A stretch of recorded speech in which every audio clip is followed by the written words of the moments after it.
আমি তোমাদের পঞ্চম শ্রেণীর আমার গণিত বইয়ের 222 এবং 223 এই দুটি পৃষ্ঠা নিয়ে আলোচনা করছি। তোমরা যারা নতুন, তোমরা অবশ্যই চ্যানেলটিকে সাবস্ক্রাইব করে আমার পাশে থেকো। ত্রিভুজের মধ্যে স্থূলকোণ খুঁজি। তাহলে স্থূলকোণ কাকে বলে? যে কোণের মান 90 ডিগ্রি থেকে বেশি এবং 180 ডিগ্রি থেকে কম, সেই কোণকে আমরা কি কোণ বলি? স্থূলকোণ বলি। তাহলে এখানে দেখো তোমাদের একটি ত্রিভুজ অঙ্কন করা রয়েছে, যার নাম কি দেওয়া রয়েছে? ABC। ত্রিভুজ এবিসি এর এবি সমান ড্যাশ সেন্টিমিটার। তাহলে এখানে আমরা এবি বাহুর দৈর্ঘ্য মেপে নেব। তাহলে এখানে দেখো এবি বাহুর দৈর্ঘ্য আমাদের কত হচ্ছে দেখো। তাহলে এখানে দেখো আমাদের 4-এর পরে দেখো 4 দাগ, 1 2 3 4, তাহলে 4 কত হবে? 4 সেন্টিমিটার। তাহলে এবি সমান কত লিখবো? তাহলে 4.4 সেন্টিমিটার। তাহলে বিসি, তাহলে বিসি বাহুর দৈর্ঘ্য কত হবে দেখো। তাহলে এখানে আমাদের বিসি বাহুর দৈর্ঘ্য কত হচ্ছে দেখো। এখানে 5-এর পরে দেখো 2 দাগ, 1 দাগ 2 দাগ, তাহলে কত? 5.2। তাহলে এখানে আমরা বিসি সমান কত লিখবো? 5.2 সেন্টিমিটার। এবং সি এর সমান ড্যাশ সেন্টিমিটার। সি এ মানে কি? তাহলে এসি যে বাহুটা আছে, তাহলে এই বাহুর দৈর্ঘ্য কত দেখো। তাহলে এখানে আমাদের এই বাহুর দৈর্ঘ্য কত হচ্ছে? এসি বাহুর দৈর্ঘ্য কত হচ্ছে দেখো। তাহলে আমাদের দেখো এখানে 8 থেকে দেখো 8 থেকে 1 ঘর কি কম হচ্ছে, তাহলে কত হবে? 7.9 হবে। তাহলে সি এর সমান কত? 7.9। তাহলে এখানে আমরা তিনটি বাহু কি পাচ্ছি? অসমান পাচ্ছি। তাহলে এটা কি ত্রিভুজ হবে? বিষমবাহু ত্রিভুজ হবে। তাহলে অতএব ত্রিভুজ এবিসি এর এবি ও বিসি বাহুর দৈর্ঘ্য, তাহলে এখানে এবি এবং বিসি বাহুর দৈর্ঘ্য কি? অসমান। এটাও অসমান। তাহলে এখানে দুটি নাম দেওয়া রয়েছে, তাহলে এখানে আমরা কি লিখবো? অসমান লিখবো, ঠিক আছে। এবার কি বলেছে? অতএব এবিসি একটি ড্যাশ বাহু ত্রিভুজ। তাহলে এখানে তিনটি বাহুই কি? অসমান। তাহলে এটা আমরা কি বলবো? বিষমবাহু ত্রিভুজ বলবো। তাহলে এখানে আমরা কি লিখবো? বিষমবাহু ত্রিভুজ। চাঁদার সাহায্যে মেপে দেখি কোণ এবিসি। তাহলে কোণ এবিসি বলেছে, তাহলে বি কোণ হবে। তাহলে এখানে দেখো বি কোণের মান কত ডিগ্রি হচ্ছে দেখো। তাহলে এখানে আমাদের বি কোণের মান দেখো, আমাদের বি কোণের মান কত হচ্ছে দেখো। আমরা এই ধার থেকে মাপবো, এদিকে কি আছে? সরল রেখাংশটির উপর বসিয়েছি, তাহলে আমরা এদিক থেকে মাপবো, নিচের দিক থেকে। এখানে কত হচ্ছে দেখো? 110-এর পরে দেখো একটু এগিয়ে গেছে দেখো, 100 কত হবে? 11 হবে। তাহলে এখানে আমরা কি লিখবো? কোণ এবিসি কত? 111 ডিগ্রি লেখাই রয়েছে। কোণ এসিবি, তাহলে সি কোণ হবে। তাহলে সি কোণের মান কত হবে দেখো। তাহলে এখানে আমাদের সি কোণের মান, এটাও দেখো আমাদের কি হচ্ছে দেখো, একটু কি দেখো বেরিয়ে গেছে দেখো। এখানে আমরা এদিক থেকে মাপবো 10 20 30, 30 থেকে দেখো এখানে 1 ঘরে এসেছে, তাহলে কত হবে? 31 ডিগ্রি। তাহলে এখানে আমরা কি লিখবো? এসিবি সমান কত ডিগ্রি? 31 ডিগ্রি। তাহলে কোণ বিএসি, তাহলে এ কোণ, তাহলে এ কোণের মান কত দেখো। তাহলে এখানে আমাদের এ কোণের মান কত হচ্ছে। তাহলে এখানে আমাদের এ কোণের মান, তাহলে এখানে আমাদের এ কোণের মান কত হচ্ছে দেখো। আমাদের এখানে এদিক থেকে মাপবো, তাহলে দেখো 10 20 30 40, 40 থেকে দেখো 2 ঘর কম, তাহলে 1 ঘর 2 ঘর, ঠিক আছে। তাহলে এখানে আমাদের কত হবে? 38 হবে, ঠিক আছে। তাহলে এখানে কোণ বিএসসি কত ডিগ্রি? 38 ডিগ্রি। তাহলে এখানে দেখো আমাদের ডিগ্রি লেখা রয়েছে। তাহলে এখানে আমরা কি পাচ্ছি? একটি কোণ পাচ্ছি কি? স্থূলকোণ পাচ্ছি 90 ডিগ্রি থেকে বেশি, 180 ডিগ্রি থেকে কি কম। তাহলে একটি কোণ স্থূলকোণ পাচ্ছি, আর দুটি কোণ কি পাচ্ছি? সূক্ষ্মকোণ পাচ্ছি। তাহলে এরকম ত্রিভুজকে আমরা কি বলবো? আমরা স্থূলকোণী ত্রিভুজ বলবো। কোণ এবিসি এর মান, তাহলে কোণ এবিসি এর মান কত? 100 কত? 11 ডিগ্রি। তাহলে এখানে আমরা 111 লিখবো না, এখানে কি বলেছে দেখো, এর মান ড্যাশ ডিগ্রির চেয়ে বড়, আবার ড্যাশ ডিগ্রির চেয়ে ছোট। তাহলে এটা কার থেকে বড়? 90 থেকে কি বড়। তাহলে এখানে আমরা কি লিখবো? 90 ডিগ্রির চেয়ে বড়, আবার কত ডিগ্রি থেকে ছোট? 180 ডিগ্রি থেকে ছোট, ঠিক আছে। তাহলে এটা আমাদের কি কোণ হবে? স্থূলকোণ হবে। তাহলে অতএব কোণ এবিসি একটি কি কোণ? তাহলে স্থূলকোণ হবে, ঠিক আছে। তাহলে এখানে আমরা এই ত্রিভুজকে কি বলবো? স্থূলকোণী ত্রিভুজ বলবো। তাহলে কোণ এবিসি, তাহলে কোণ এবিসি যুক্ত কি আছে? কোণ এসিবি যুক্ত কোণ বিএসি। তাহলে বি কোণ কত? 111, তাহলে এখানে 111 লিখবো। আর সি কোণ কত? 31 ডিগ্রি, তাহলে এখানে 31 লিখবো। আর এ কোণ কত? 38 ডিগ্রি, তাহলে এখানে আমরা 38 লিখবো। তাহলে ডিগ্রিটা বাইরেই লেখা রয়েছে। তাহলে যোগ করলে কত হবে দেখো। 8 একে 9, একে 10, 10-এর শূন্য হাতে থাকলো 1, তাহলে 3 3 6, 1 কত? 7, হাতে 1, তাহলে কত হবে? 8, আর এখানে 1 আছে, তাহলে 180 ডিগ্রি। তাহলে ত্রিভুজের তিনটি কোণের সমষ্টি কত ডিগ্রি হয়? 180 ডিগ্রি হয়। তাহলে এখানে আমাদের 180 ডিগ্রি হয়েছে। তাহলে আমরা যে কোণের মাপগুলো নিয়েছি, তাহলে এগুলো কি আছে আমাদের? ঠিকই রয়েছে। এরপরে দেখো আর একটি তোমাদের ত্রিভুজ অঙ্কন করা রয়েছে, এটারও নাম কি দেওয়া রয়েছে? এ বি কি সি দেওয়া রয়েছে। ত্রিভুজ এবিসি এর এবি সমান, তাহলে এবি বাহুর দৈর্ঘ্য কত হবে দেখো। এখানে আমাদের এবি বাহুর দৈর্ঘ্য, তাহলে এখানে আমাদের এবি বাহুর দৈর্ঘ্য কত হচ্ছে দেখো, 3 এর পরে 3 দাগ, 1 2 তো 3 দাগ হচ্ছে, তাহলে কত লিখবো, তাহলে এবি সমান 3.3 সেন্টিমিটার। আর বিসি বাহুর দৈর্ঘ্য কত হচ্ছে দেখো, বিসি বাহুর দৈর্ঘ্য হচ্ছে আমাদের,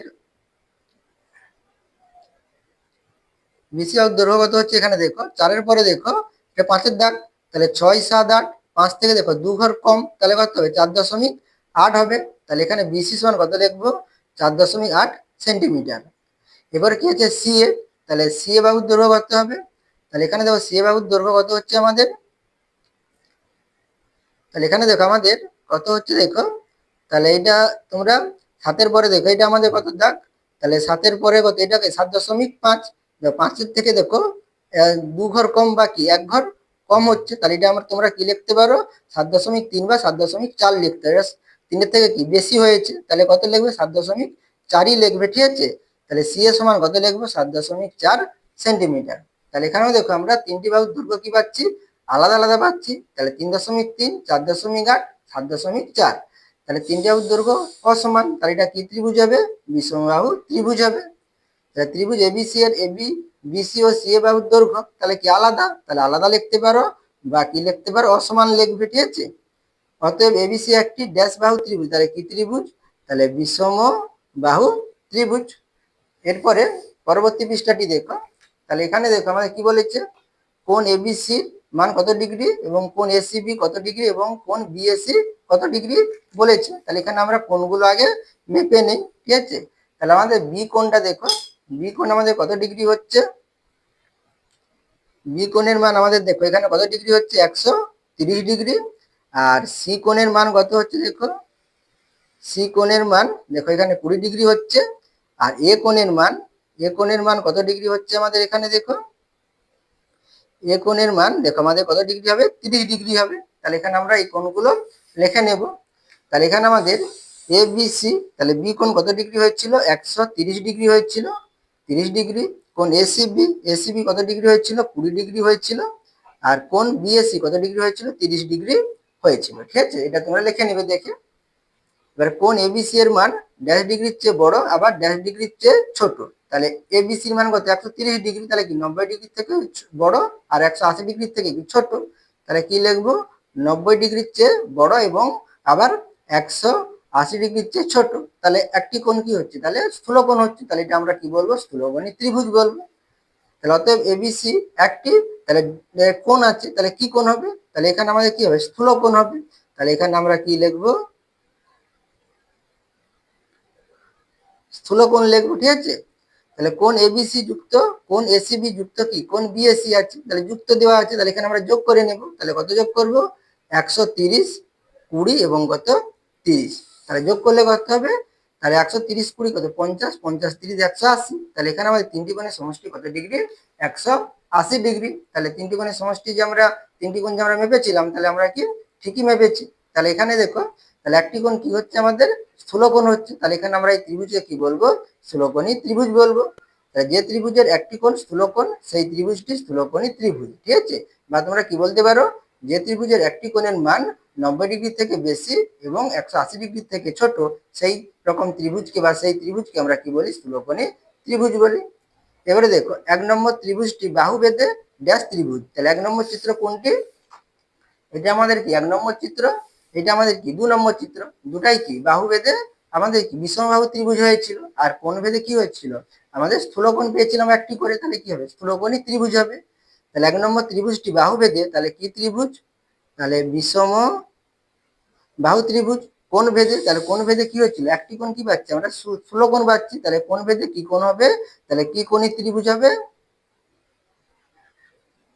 স্থূলকোণী ত্রিভুজ হবে। আর 2 নম্বর চিত্রটাও কি হবে, তাহলে বাহু ভেদে বিষম বাহু হবে, তাহলে বিষম বাহু ত্রিভুজ। আর কোণ ভেদেও কি হবে স্থূলকোণী ত্রিভুজ হবে, স্থূলকোণী ত্রিভুজ।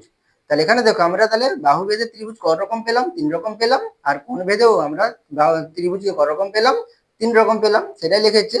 কোণ অনুযায়ী ত্রিভুজ 3 প্রকার, সূক্ষ্মকোণী ত্রিভুজ, সমকোণী ত্রিভুজ, স্থূলকোণী ত্রিভুজ, এগুলোকে আগেই আলোচনা করে এসেছি। তাহলে সূক্ষ্মকোণী ত্রিভুজ কাকে বলে? তাহলে যে ত্রিভুজের প্রত্যেকটি কোণের মান কি হবে? সূক্ষ্মকোণ হবে, তাকে আমরা কি বলি? সূক্ষ্মকোণী ত্রিভুজ। আর সমকোণী ত্রিভুজ কাকে বলে?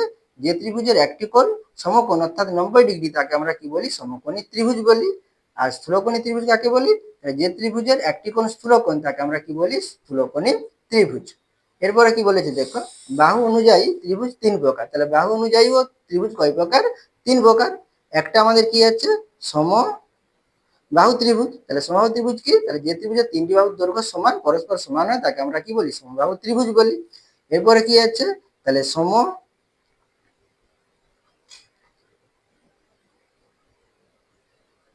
সমদ্বিবাহু ত্রিভুজ কাকে বলি? তাহলে যে ত্রিভুজের 2টি বাহুর দৈর্ঘ্য সমান হয় এবং অপর বাহুটি অসমান হয়, তাকে আমরা কি বলি? সমদ্বিবাহু ত্রিভুজ বলি। অর্থাৎ যে ত্রিভুজের কি হয়? 2টি বাহুর দৈর্ঘ্য সমান হয়, তাকে আমরা কি বলি? সমদ্বিবাহু ত্রিভুজ বলি। আরেকটি কি আছে? বিষমবাহু ত্রিভুজ। তাহলে যে ত্রিভুজের কি হয়? 3টি বাহুর দৈর্ঘ্য অসমান হয়, তাকে আমরা কি বলি? বিষমবাহু ত্রিভুজ বলি। আশা করি তোমরা এই দুটি পৃষ্ঠার অঙ্ক বুঝতে পেরেছো। তোমরা অবশ্যই চ্যানেলটিকে সাবস্ক্রাইব করে নিও এবং আমার পাশে থেকো।